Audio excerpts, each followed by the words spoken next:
Far-right leader Marine Le Pen has announced that her party, the National Rally, will file a motion of no confidence in the government. The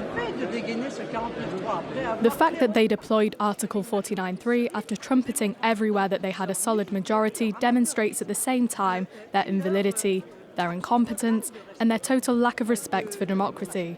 So given these circumstances, Ms Borne must go and, in the next presidential election, Emmanuel Macron must be defeated.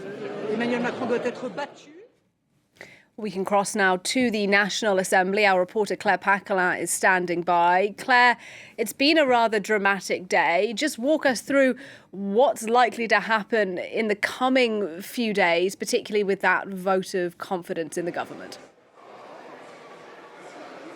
Yeah, let me give you an idea of the timeline, Nadia. So we've heard Marine Le Pen announcing that her party is tabling a motion of no confidence. The left-wing group will do the same, and whichever motion has the most backers, well, that will be the one that will be heard in Parliament and likely early next week. That will give the time for the government to try to get those right-wing Les Républicains party members on board. We have just heard from the head of that party, Eric Ciotti, and he has said that his party will not try to bring down the government and that it will not attach itself to either of those motions of no confidence that are being tabled by the far-right, Marine Le Pen's party, and the left-wing group as well. That is what we just heard from Eric Ciotti. It is, though, of course, looking very complicated for the French Prime Minister Elisabeth Borne. It is indeed, because Elisabeth Borne is in many ways the face of this legislation, isn't she, Claire? So can she survive this, do you think?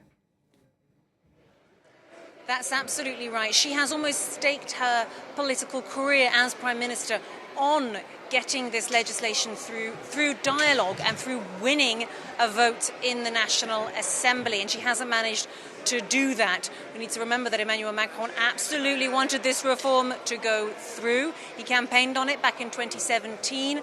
It couldn't be discussed in Parliament back in 2020 because of the pandemic, and now in his final second term as president, he absolutely wants it to go through. So that's why we're seeing this 49.3 mechanism in motion, which is the government basically pushing through the legislation without a vote in Parliament. But for Elisabeth Borne, it's a failure, and certainly her career as Prime Minister is on the line. We'll see over the next few days and weeks what her future is.